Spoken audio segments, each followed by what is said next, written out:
What is up, everybody, and welcome to the Casual Wrestling Daily Podcast. I am your host, the Notorious Nerdy D, and tonight I am about to break down pro wrestling for all the true casual fans. So whether you are listening on podcast networks or watching on YouTube, make sure to like and leave a comment on this week's episode. With that being said, let's jump right into tonight's show. Where do we start?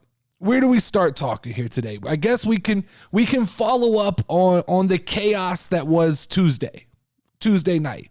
The catastrophe of the Twitter WWE catastrophe of 2023, where everybody assumed that the WWE was officially already sold to Saudi Arabia and it was a done deal, and people were writing the WWE off. And here we are.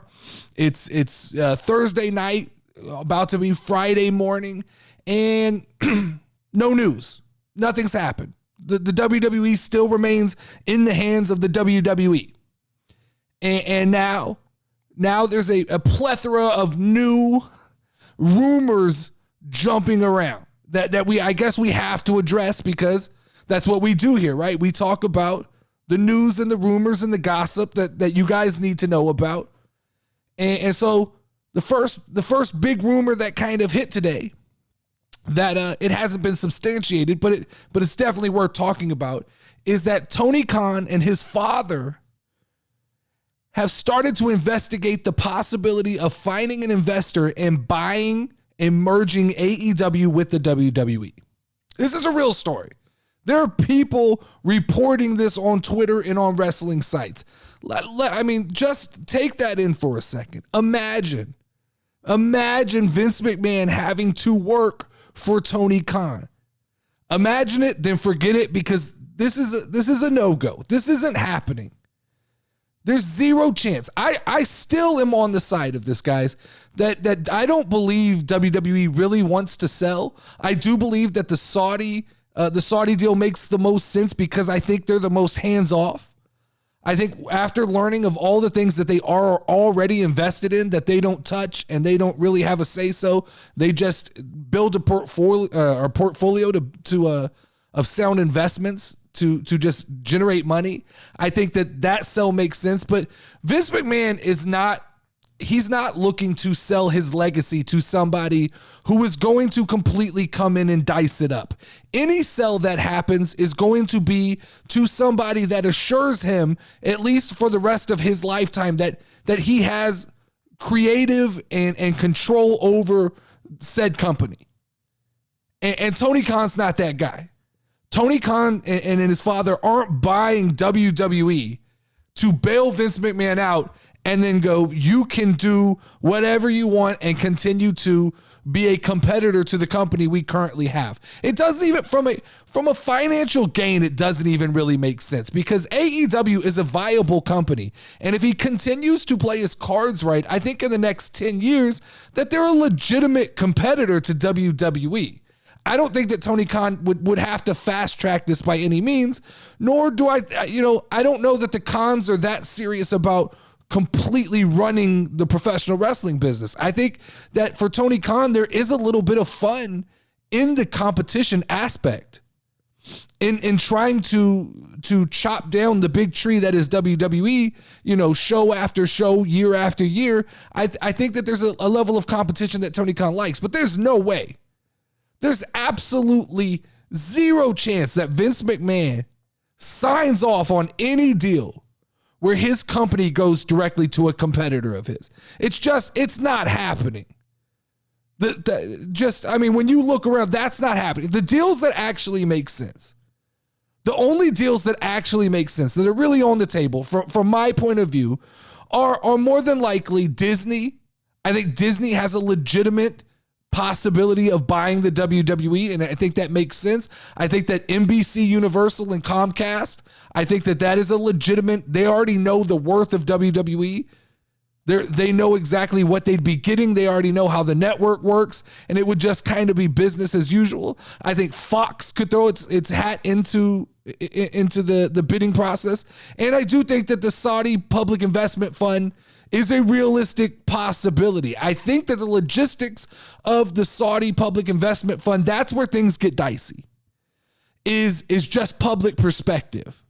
I don't think that there would be any change to the company if the Saudi Public Investment Fund bought the WWE. I just really don't. I after doing my investigating, they just don't seem, when they invest into something, they're not hands-on. They do it purely from a financial standpoint. And it would, and now when I say that, I'm sure there would be more interaction within Saudi Arabia as far as shows go, but that's happening already. Like, they're already talking about doing 2 Saudi Arabia shows a year and more events in Saudi Arabia. So all of that is happening, whether or not Saudi Arabia buys the WWE. All of those things, we're headed in that direction no matter what. WWE is a global company. We are going to see more and more premium live events leave the United States and go overseas. And I for one, believe that is 100% a good thing. I think WWE audiences in the United States are spoiled at this point. We saw how Clash at the Castle went. We saw the energy in that building. That it's good. When the energy in the building is good, wrestling is more fun to watch on TV. So I have no problem. We don't need 10 of the 12 premium live events in the United States. Let's spread it out. So I don't, no matter if Saudi Arabia buys the WWE or not, we're headed in that direction. So this idea that Tony Khan and his dad, which I haven't even seen it substantiated anywhere. This is just, Twitter is getting out of control. People are now, they've seen the ability to get views and push content based on narratives that maybe make sense, but have there's no actual factual basis for what they're building on. But I do think that I would say Disney, NBC, Universal, Fox, those are the 3 front runners outside of the Saudi Public Investment Fund. I really do. I think that is the safest bet for who buys WWE. But I did see a report today, once again. Who knows? This is right now, it is the Wild West in the world of wrestling reporting. So I don't know what's true, what's not. I just pick it up and I read it and I investigate it and I talk to you guys about it. But I saw a report that Stephanie McMahon and Triple H are opposed to the sale of the company, that there is friction within the McMahon family, that Stephanie stepping away was not just business as usual, and that there may be some turmoil between Triple H and Vince McMahon if this sale continues to move forward. How much of this is true, I don't know. I would have to believe it seemed like with Stephanie McMahon as CEO and Triple H in control of the creative and talent relations in WWE, it seemed to me that the company, at least from just a kind of morale standpoint, was trending upward. People seem to be talking. I had never seen people talk more positive about WWE than I did after Triple H and Stephanie took over. Now, I've made the arguments that I don't think the creative, while some people drank the Triple H Kool-Aid and just believed that the creative had completely changed, I don't think that the booking became that much better. I think that Triple H relied very heavily on bringing back a bunch of names that were surprises. He used the Tony Khan special and just bringing back, new wrestler after new wrestler or returning wrestler after returning wrestler. And that tends to generate excitement. So I do think he leaned on that. But I do think that from just a morale standpoint, the WWE has never been at a higher standing with the IWC, with casual fans, with wrestlers within the company. And so I don't see it to be a crazy thought that when Vince kind of forced his way back in, which I'm going to assume he probably didn't do a lot of telling people. There was probably a lot of behind the scenes going on when Vince McMahon started working these things out. I believe that he's had talks with the Saudi Arabia Public Investment Fund. The minute that he kind of saw himself forced out and the minute he saw everything blow over, I think he began to move chess pieces to figure out how he could place himself back into the company and back in power. And if he's doing those things behind the back of Stephanie, behind the back of Triple H, I imagine they oppose the sale of the company. I imagine that they saw a future in what they were doing. I imagine they were happy in what they were doing. So I imagine when this all, because everybody's got to admit, this came out of nowhere. As fans, we didn't see this coming. Three weeks ago, we didn't know that Vince McMahon was actually moving chess pieces around to get himself put back on the board of directors to push WWE towards a sell, which we still don't even know how much of this is true and how much of this is possibly smoke and mirrors. Because there is always the option. There's always the option that Vince reinstated himself to the board of directors, knowing that that was going to cause an uproar. He could then propose just to the dirt sheets. He could leak out, hey, I'm going to sell to the Saudi Arabian Public Investment Fund, which possibly he knows will cause an uproar. Stop what you're doing right now and head over to patreon.com/The Casual Wrestling Show and hit that follow button. And if you really enjoy the content, become a patron of the show for just $5 a month. You'll gain access to behind-the-scenes videos and all kinds of exclusive content. That's patreon.com/The Casual Wrestling Show. I put my heart and soul into trying to provide you guys with entertaining podcasts every day, and I truly appreciate every single person who listens to the podcast, whether you're a patron or not. Now let's get back to it.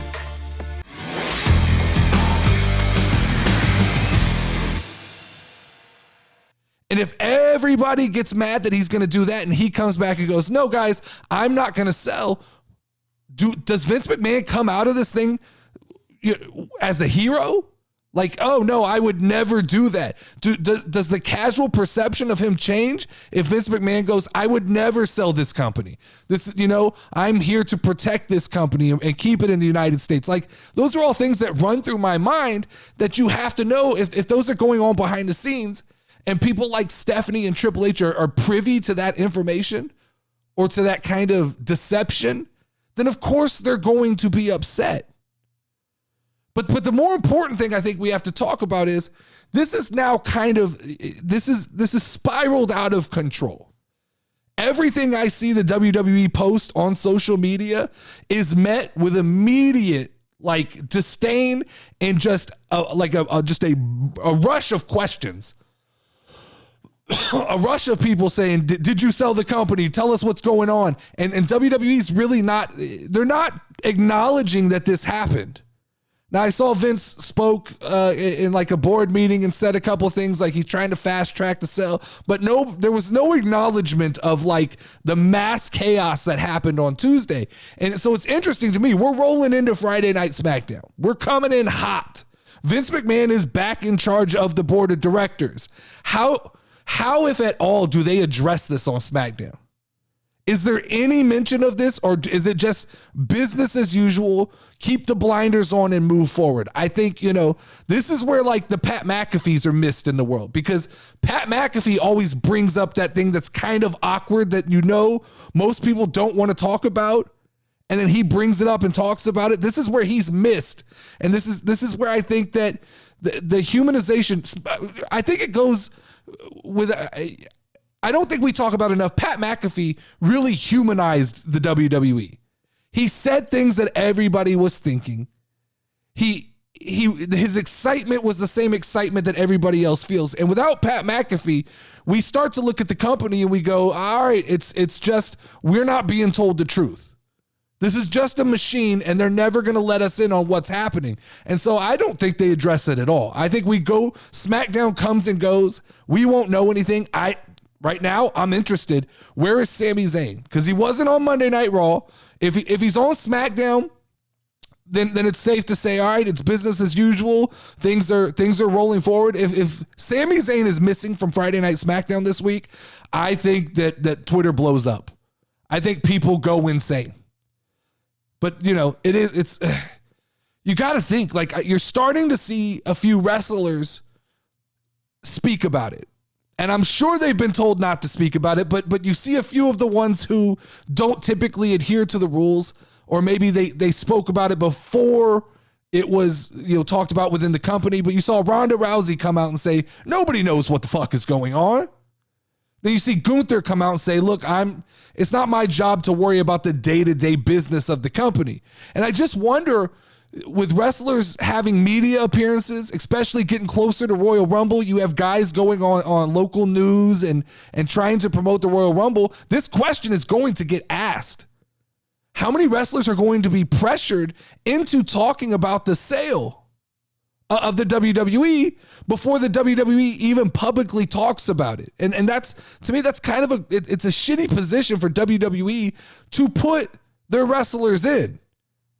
WWE needs to come out and address in some form or fashion what is going on. Just at least say, yes, we are considering selling the company to the Saudi Arabian Public Investment Fund. They are one of many suitors that we will be meeting with, or come out and say that was just bullshit made up by somebody on the internet. But I think they have to address it so that their wrestlers don't have to address this all week, because we're rolling into the Royal Rumble and these wrestlers are going to be pressured about it. Every time a wrestler posts on social media, there is going to be a backlash of people who are asking for answers that they don't have. Like, the wrestlers don't have those answers. It's obvious that it's Vince McMahon who holds all the cards and knows all the answers. And it looks like at this point that Stephanie and Triple H didn't even know what was going on.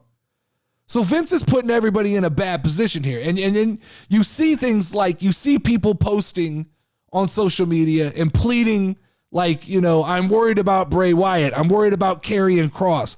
I'm worried about all these non-Vince McMahon people. And you get people like Bray Wyatt who are liking these posts. And if Bray Wyatt is liking these posts, then that means obviously Bray Wyatt has some concern. Like, there is deep-rooted concern with Bray Wyatt where he doesn't know what's going on. And obviously, this has to bother him on some level if he's willing to address these posts like that. But I want to spin back a little bit. I want to talk about I talked about the true suitors of the WWE. Who is really viable to purchase the WWE? And so we know NBC, Fox. We've said the Saudi public investment firm. I want to talk about Disney, because the rumor is that Nick Khan had a meeting at the college national championship game with Bob Iger of Disney. And so I believe that he's going to set up meetings with these heavy hitters and discuss, and they're just going to feel out what the possibilities are. And it got me to thinking. It really got me wondering, what is the best, if this is inevitable, if we're headed towards the sell of WWE, who is our horse, right? What's the least scary monster? The Saudi Public Investment Fund? That puts Vince back in control probably, and that runs off a couple wrestlers. NBC, Comcast, it's probably business as usual. Fox is probably business as usual. But then there's Disney.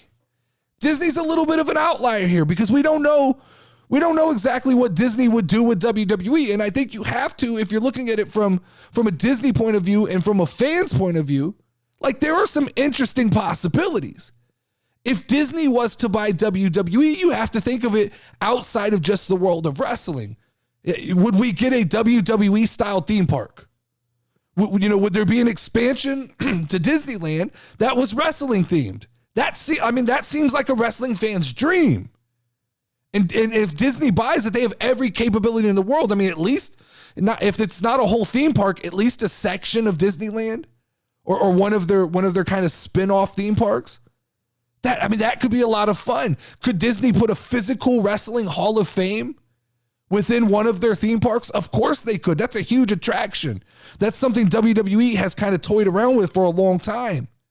And Disney's the type of company, they already have the real estate. They already have the people coming to these attractions. And they have this need to build new attractions that attract different audiences. And WWE seems to fit right into that kind of world of Marvel and Star Wars. And speaking of Marvel and Star Wars, Disney creates the opportunity for so much crossover. I mean, we already had Sasha Banks go into Star Wars. But imagine the amount of wrestlers who could just transition into Marvel superheroes. Do you want the chance to win a $25 WWE gift card? The Casual Wrestling Daily Show is now on all podcast networks, and we need your help. Head over to Apple Podcast or Spotify and leave the show a 5-star review. Then make sure to tag us on your preferred social media network. Drawings will be held after each WWE Premium Live event, so head over to Apple Podcast or Spotify and make it rain stars on the Casual Wrestling Daily Podcast. Back to the show.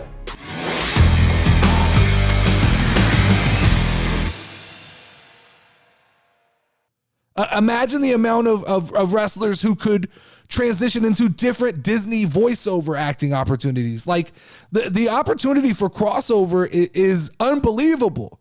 It's not like buying Marvel. When Disney buys Marvel, they're buying drawings, right? They're buying comic book characters that don't exist in real life. If Disney was to buy WWE, they're buying characters that are pretty flushed out. And I even think that you would get more structure, because I think Disney would be a little bit stricter in, hey, we need to treat these characters like IP. We need to give them backstories. We need to create a universe within WWE that does make sense, where these guys can cross over into other, universes, right? And I guess if you're one of these people who loves the kind of realistic pro wrestling, Disney probably isn't who you want buying WWE. But if you like the larger than life like I do, if you like the ability for them to become Marvel characters, then I think that Disney is a viable option. And look, Disney gets a bad reputation, and I know Disney's done a ton of shit, but the truth is,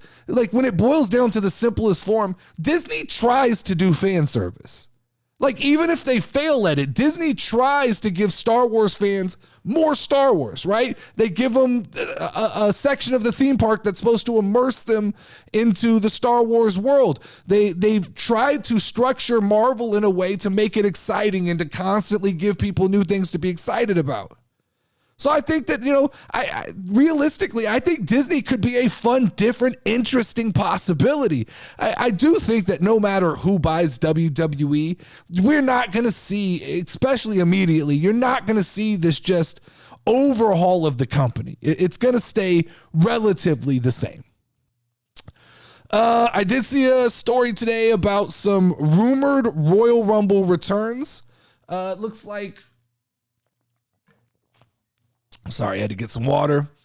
Rumored Royal Rumble returns. It looks like we're possibly looking at Edge coming back, Beth Phoenix, Doudrop, Logan Paul, Booker T, Nick Aldis, Mickie James, and Matt Cardona. Those were the names that I saw listed pretty prominently on the internet. Kind of running through these. Edge, I think that goes without saying. Edge has got to come back.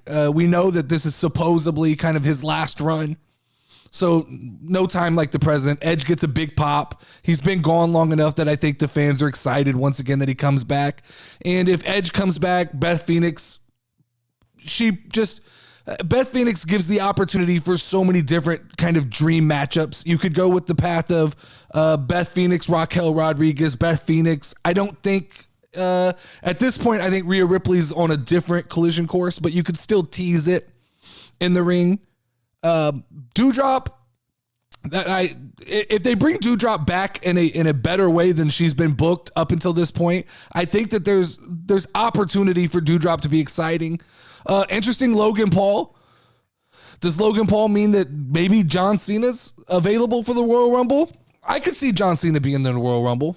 I think that the only problem is I think you would advertise him if he was. Booker T, I don't know who wants to see that. I'm not sure who wants to see Booker T. Nick Aldis, I don't know enough about him. I know a lot of people are very, very fond of him, so cool. Mickie James, another person that people are fond of. And then Matt Cardona, he provides the most interesting opportunity to me because, like I said, does he come back as Zack Ryder? Or does he come back as Matt Cardona? And how many of the casual wrestling fans actually know the importance of Matt Cardona? Because I know I don't.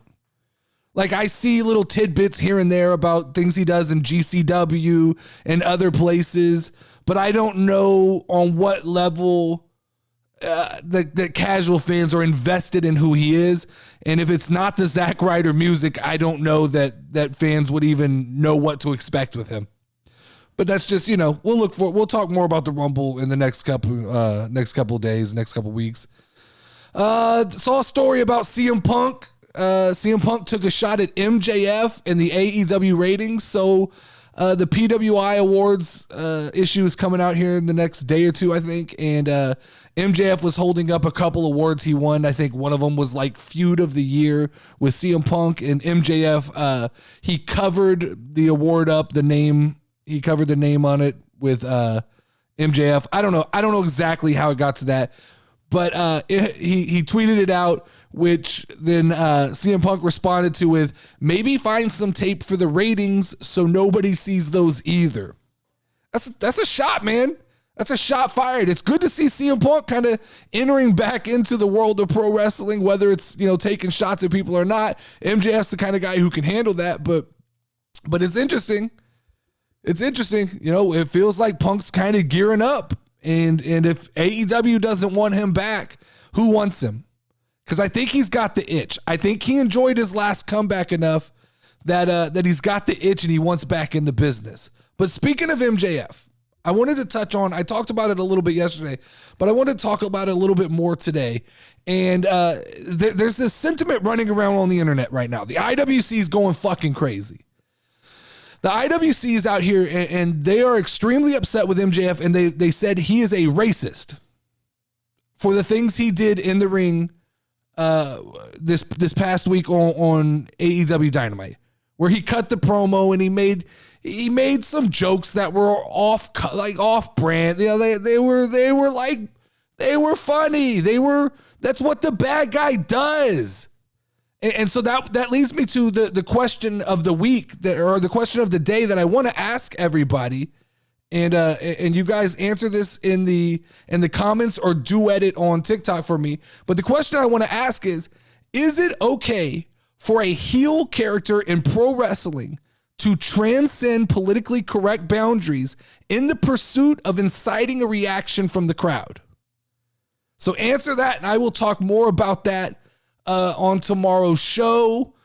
Let's finish up here talking about, I want to talk a little bit about Adam Cole, because I touched on it yesterday, but I saw Britt Baker talking about it today, and it kind of hit, it hit in the heart. She talked about that he's going through a pretty rough struggle here in the last 6 months, that he hasn't left the house unless he was going to a doctor's appointment. And I think as fans, we don't get to see that side of pro wrestling and how it affects, these wrestlers' lives. And I thought it was cool to hear Adam Cole speak out and talk about just how much it meant for people to tweet or post or send him messages, basically saying, we don't care if you ever wrestle again. We only care if you're okay. And I think that gets lost. I even think it gets lost on me when I'm doing this podcast, because I do come out and I just fucking talk about whatever I want, and I talk about what I believe to be true, and I talk a lot of shit. But I think at the end of the day, you have to remember these people are they're human beings. And when they get injured and shit happens, it's more than just how it affects our viewing experience.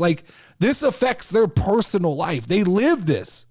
And this dude had to be locked in his house trying to figure out why he had headaches, trying to figure out why his vision's blurry. That stuff's scary, that's real life.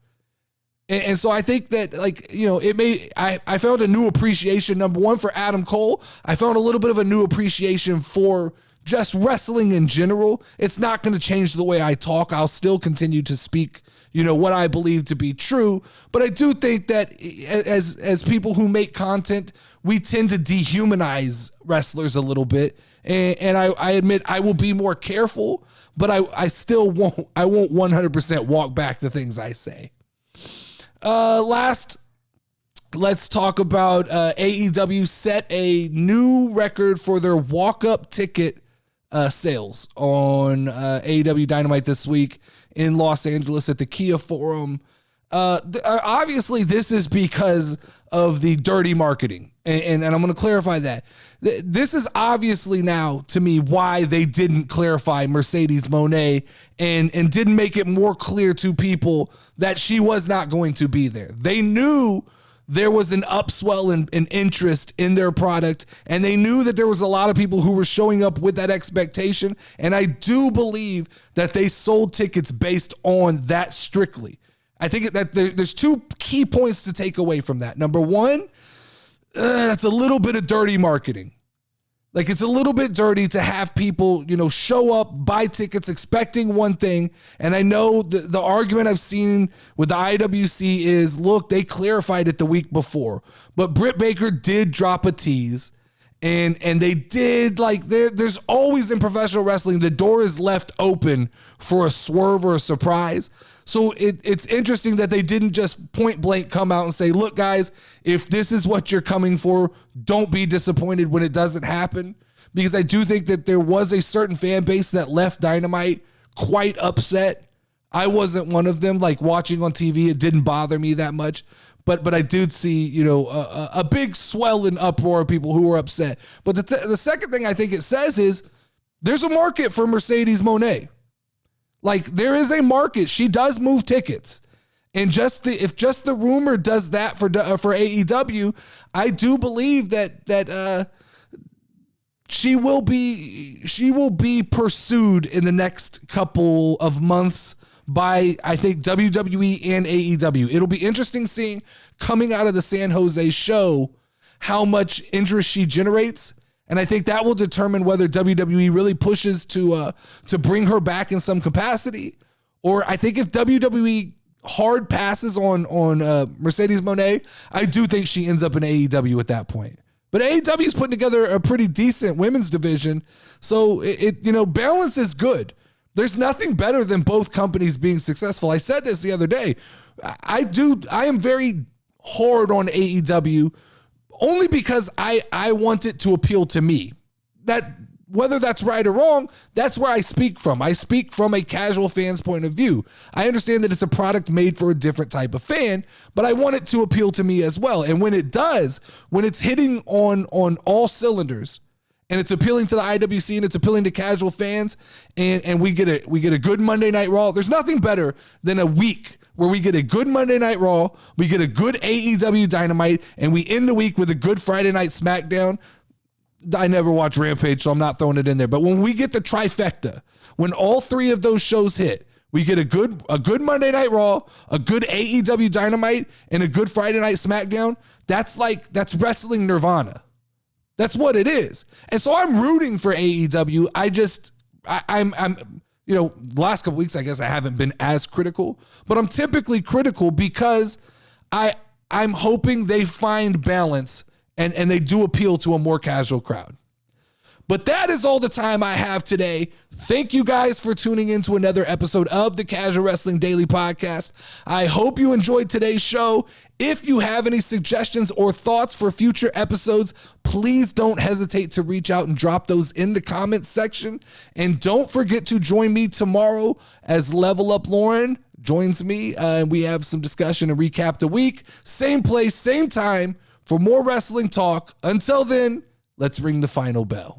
Step in the ring, if you ready, let's go. Hey, Casual Wrestling Community Show. You already know, talking WWE. Keep it rolling and hosted by Notorious Nerdy D. Don't be sure that you gon' find. Tune in cause it's online. Hit them with a figure 4 leg lock, power driver or clothesline. We bringing that heat like for show, but you should